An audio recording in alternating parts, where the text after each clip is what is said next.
Story with Binaca. सुनिए कहानी Binaca की जुबानी।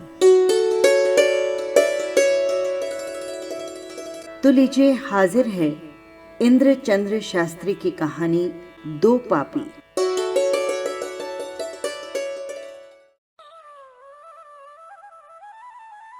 मगध सम्राट महाराजा श्रेणिक का दरबार भरा हुआ था। अत्यंत प्रतिभाशाली राजकुमार अभय कुमार प्रधानमंत्री के आसन पर विराजमान थे। बड़े बड़े सामंत और दरबारी अपने अपने स्थान पर बैठे थे। प्रजा संबंधी बातें होने लगी। उसी सिलसिले में श्रेणिक ने पूछा, अभय कुमार, क्या तुम ये बता सकते हो कि राजगृह में धर्मात्मा कितने हैं और पापी कितने हैं? अभय कुमार ने उत्तर दिया, महाराज, इसमें कौन सी बड़ी बात है। दूसरे दिन राजगृह में ये घोषणा हो गई, महाराज श्रेणिक ये जानना चाहते हैं कि उनके नगर में धर्मात्मा कितने हैं और पापी कितने हैं। इसके लिए नगर के बाहर उद्यान में 2 घेरे बनाए गए। जो पापी हों वो काले घेरे में चले जाएं और जो धर्मात्मा हो वे सफेद घेरे में। श्रेणिक की आज्ञा को भला कौन टाल सकता था। सभी नगरवासी घेरों में पहुंचे। अभय कुमार ने देखा कि सफेद घेरा खचाखच भरा हुआ है और काले घेरे में केवल 2 व्यक्ति हैं।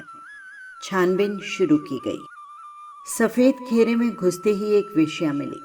अभय कुमार ने पूछा, देवी, तुम क्या करती हो और अपने को धर्मात्मा सिद्ध करने के लिए तुम्हारे पास क्या आधार है?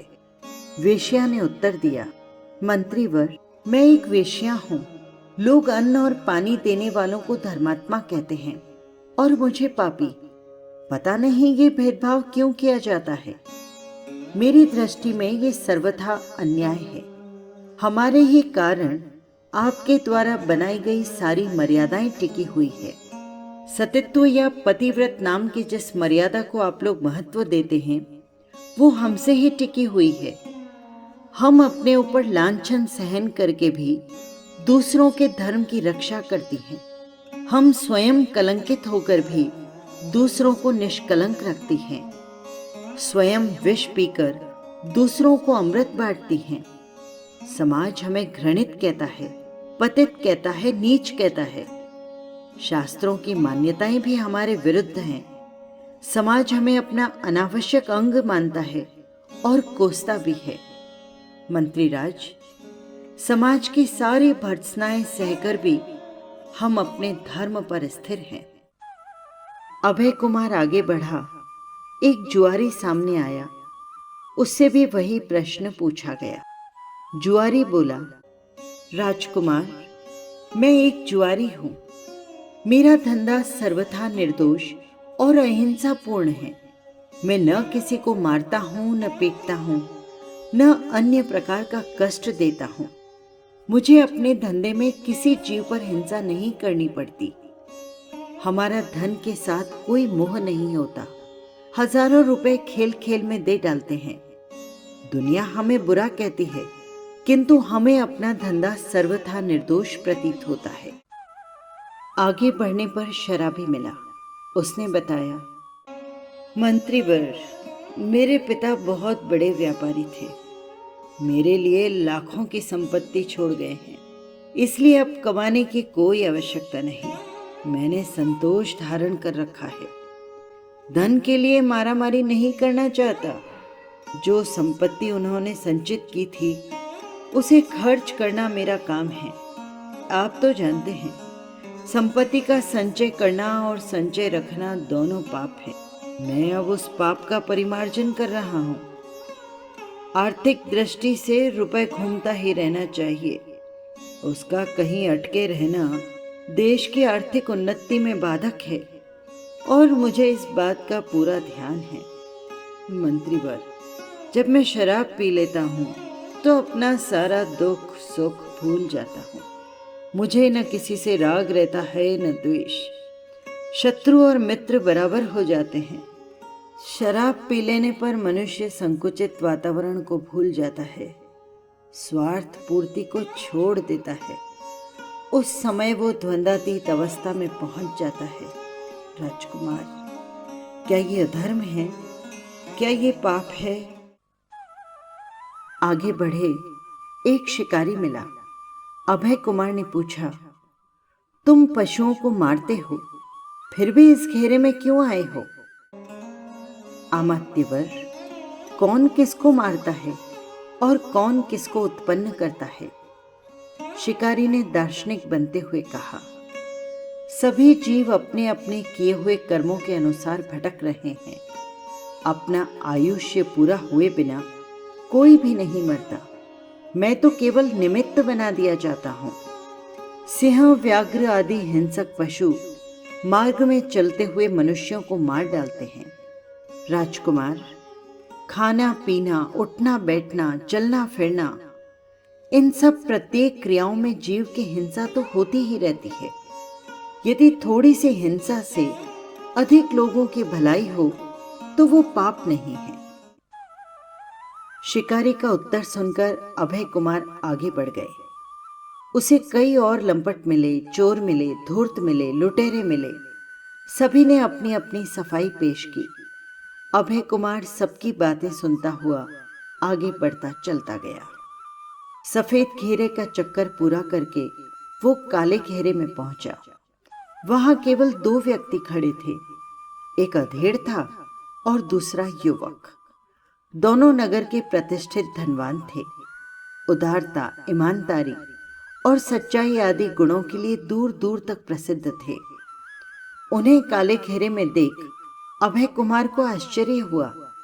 उसने युवक की ओर लक्ष्य करके पूछा, भद्र पुरुष, आप इस काले घेरे में क्यों खड़े हैं? आपने कौन सा पाप किया है? युवक ने कहना प्रारंभ किया, मंत्री राज, मेरे पिता इसी नगर के महासंपन्न व्यक्ति थे। घर में सब प्रकार का सुख था।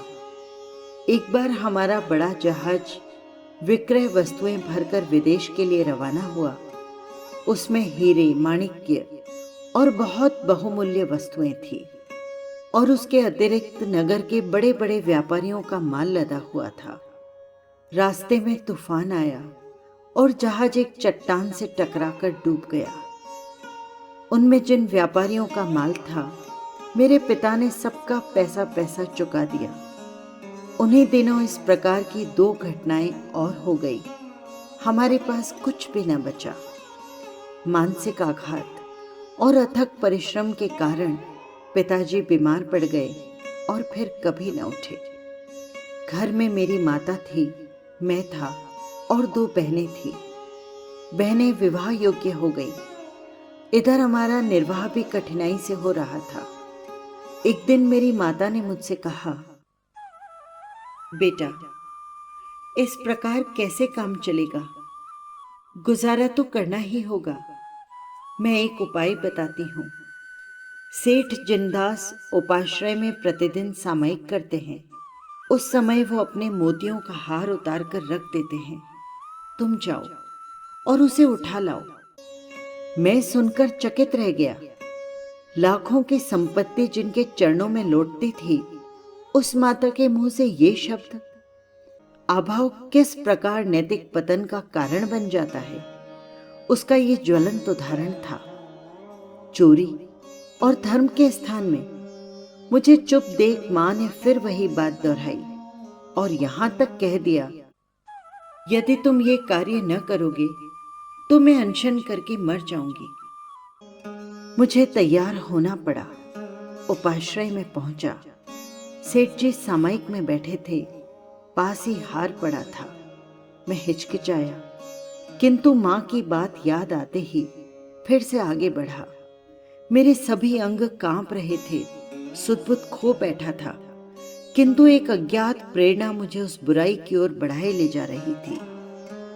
मैंने हार उठा लिया। वो कुछ न बोले। मैं घर चला आया और मां के सामने हार रख दिया। मां ने फिर से कहा, बेटे, इसे उन्हीं सेठ जी के पास गिरवी रखकर 10,000 रुपए उधार ले आओ। मैं उलझन में पड़ गया। उनके देखते हुए मैंने चोरी की। अब उसी चोरी की हुई वस्तु को जो उन्हीं की है गिरवी रखकर उधार लेने जाऊं, ये भी कोई बात है?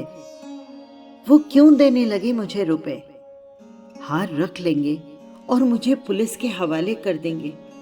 यदि दयालु हुए तो धक्के देकर निकाल देंगे। हार भी जाएगा और चोर के रूप में प्रसिद्ध भी हो जाऊंगा। किंतु मां न मानी और मुझे जाना पड़ा। सेठ जी के यहाँ पहुंचा तो उन्होंने बिना कुछ पूछे 10,000 रुपए दे दिए। मेरी आत्मा पर जैसे चोट लगी। यदि मुझे पकड़वा देते या धक्का देकर निकाल देते तो मैं समझता कि मेरे पाप का प्रायश्चित हो गया। उनकी सहानुभूति से वो पाप मेरी अंतरात्मा के सामने प्रचंड रूप में चमकने लगा। मैं भारी पैरों के साथ रुपए लेकर घर चला आया।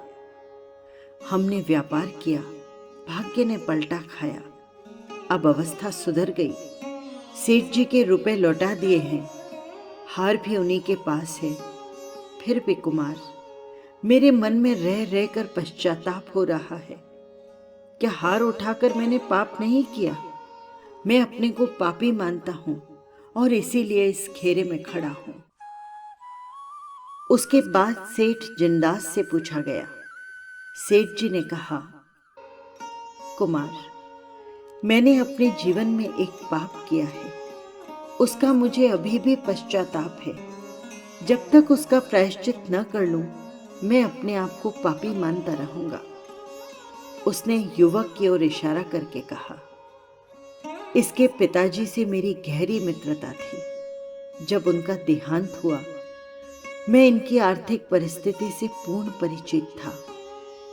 मेरे मन में कई बार आया कि इनको सहायता पहुंचाऊं, किंतु आजकल करते करते बात पुरानी पड़ गई और मुझे ख्याल न रहा। मेरी आंखें उस दिन खुली जिस दिन ये हार उठा कर ले गया।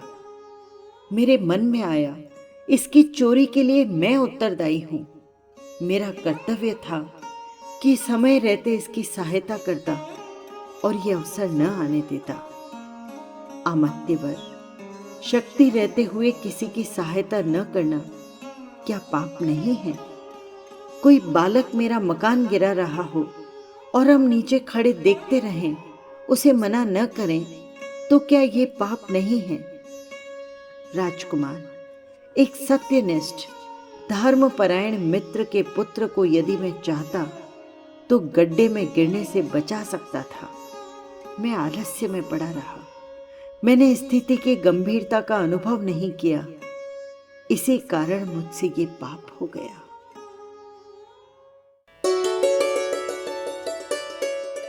बस यही थी कहानी। आपको कैसी लगी कमेंट बॉक्स में ज़रूर लिखिएगा। और हाँ, यदि आपने चैनल को सब्सक्राइब नहीं किया है तो कर लीजिएगा। फिर मिलेंगे किसी नई कहानी के साथ। जय जिनेंद्र।